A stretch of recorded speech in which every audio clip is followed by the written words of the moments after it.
Jadi apa yang mengenai kamu di bumi maupun ada pada diri kamu, anggap saja itu, yakini saja sebagai qada qadar. Supaya kamu tidak putus asa apa yang sudah terlewatkan dan tidak bangga dengan apa yang kamu udah. Misalnya saya ini kan termasuk kiai keren misalnya.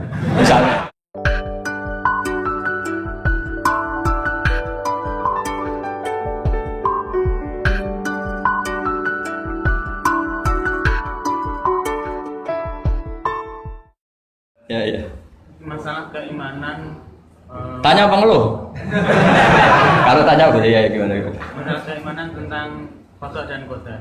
Oh ya. Kalau qada dan qadar itu kita sudah ditentukan oleh Allah, kenapa masih dimintai pertanggungjawaban nanti di akhirat? Oh ya. Betul. Ya seperti mukadimah saya tadi ya. Jadi ngaji itu harus kafah. Kafah itu artinya komplit. Jadi Nabi dalam banyak hal yang momennya tepat ya menganalisis dengan qada qadar, tapi dalam banyak hal juga melarang orang membicarakan qada qadar. Jadi misalnya gini, kamu kadung ditakdir pernah punya dosa dan kamu ingin tobat, maka dosa yang masa lalu anggap saja qada qadar, terus keinginan tobat itu anggap aturan syariat. Jangan lalu setelah qada qadar kamu tidak berkeinginan tobat. Ini penting saya utarakan karena Nabi itu ngendikan pasti dua kali. Saya jamin di setiap konteks sosial Nabi pasti ngendikan dua kali. Dua kali itu dua solusi. Nabi pernah ngendikan idza dzikiral qadar fa'amsiku wa idza dzikru ashabi fa'amsiku. Jika umatku telah menjustifikasi qada dan qadar fa'amsiku, kamu jangan ikut-ikut. Karena nanti akan yang zina enggak apa-apa, saya sudah qada qadar, yang maling ya enggak apa-apa karena sudah qada. Wah bahaya, bisa hancur syariat kalau seperti itu. Tapi ada banyak hal yang Nabi mengisnadkan itu ke qada qadar. Kayak cerita Nabi Musa dan Nabi Adam. Ada kan di hadis Sahih itu jelas. Ini dengerin ya, ini betul di hadis Sahih. Nabi Musa itu saking Israelnya, memang beliau orang apa? Pertama, semua Nabi kan pasti ngalami diangkat ke alam roh. Nabi loh ya, tidak sampean Nabi. Sampean tidak usah ambisi begitu, Nabi ini. Ketika beliau diangkat di alam roh itu ketemu Nabi Adam. Padahal Nabi Adam kan Abul Bashar, tokoh utama ada. Pertama ketemu langsung ngomong gini, Anta Adam, kamu betul yang namanya Adam? Ya saya Adam. Antal ladzi akhrajtan nasa minal jannati wa asqaitahum. Siapa hadisnya? Antal ladzi akhrajtan nasa minal jannati wa asqaitahum. Gara-gara kamu orang enggak hidup di surga. Jadi kalau sampean marah gara-gara kamu, saya harus cari uang sampai Korea gitu. Coba kalau kita masih di surga enggak perlu kerja di mana? Karena semuanya tersediakan, enggak punya istri jelek, semuanya cantik karena bidadari. Gara-gara jenengan kita harus keluar di bumi dan keluar dari surga. Nabi Adam itu karena orang sepuh ya, beliau santai saja.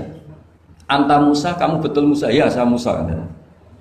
Anta kalimu, ya saya kalimu. Anta Sofio, ya saya. Nabi Adam masih muji-muji. Ini pentingnya orang bijak. Jadi kalau sama nanti ngelawan saya tetap bijak insya Allah. Tapi sampai bisa neraka, ngelawan kiai itu dosa. Dosa sekali, bukan dosa biasa, sangat dosa. Nabi Musa, Nabi Adam masih anta sofiyo wa anta kalimu. Bukankah kamu melihat di Taurat bahwa saya akan dosa dan akan dosa saya sudah ditulis 40 tahun sebelum saya dosa?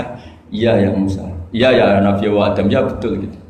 Berarti kamu mengkritik saya atalumunani fi amrin qad qadahu. Kamu mengkritik saya, menyalahkan saya dengan sesuatu yang sudah diqada-qadar oleh Allah sebelum saya lakukan.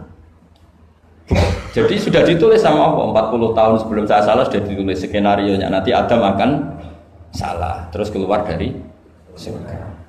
Memang dari awal Allah skenario-nya seperti itu.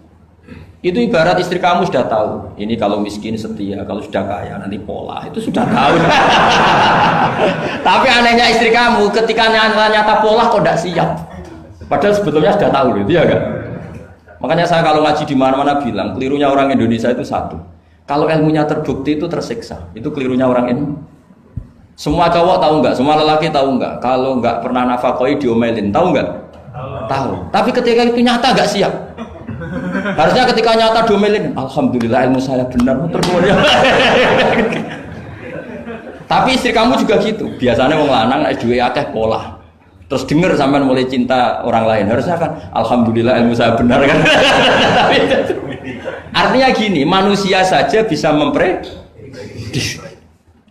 Kan nggak mungkin kita nyifati Allah nggak tahu Nabi Adam salah sebelum nyata-nyata salah. Tentu itu tidak mungkin. Nah, maknanya qada qadar kira-kira gitu. Allah itu tahu apa yang akan terjadi. Tapi tetap saja ini nggak boleh dipakai justifikasi untuk maksiat. Makanya jelas aturan Quran, saya mohon kamu nggak boleh salah. Ini nanti saya baca. Saya hafal tapi ini biar tamu ayatnya. Itu ayatnya kan ma asaba musibatin fil ardi wala fi anfusikum illa fi kitabim min qabli an nabraha inna dzalika 'ala Allahi yasir likai la ta'sau ala ma fatakum wala tafrahu bima atakum. Jadi apa yang mengenai kamu di bumi maupun ada pada diri kamu, anggap saja itu yakini saja sebagai qada qadar supaya kamu tidak putus asa apa yang sudah terlewatkan dan tidak bangga dengan apa yang kamu sudah. Misalnya saya ini kan termasuk kiai keren misalnya itu saya tidak pernah bangga karena memang ditulis kalau suatu saat Gus Bahat itu keren, jadi bangganya di mana kan sesuai skena ini. Jadi untuk menghilangkan ujub bangga itu dengan cara iman sama qada qadar. Terus likaila tak soal fatakum, kamu tidak perlu putus asa dengan apa yang sudah kelewat. Misalnya masa lalu kamu ya tadi diusir istri, suami, macam-macam lah, utangnya banyak, wes sudah bangkit saja, sudah takdir.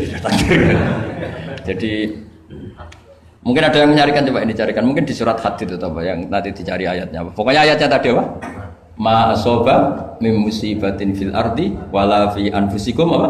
Illa fi kitabim min qabli an nabraha inna dzalika 'ala Allahi yasir likaila taksau 'ala ma fatakum wala tafrahu bima atakum. Jadi qada qadar ditulis supaya kamu tidak putus asa menyesali apa yang sudah kelewat dan bangga kumoluhur terhadap apa yang kamu dapat.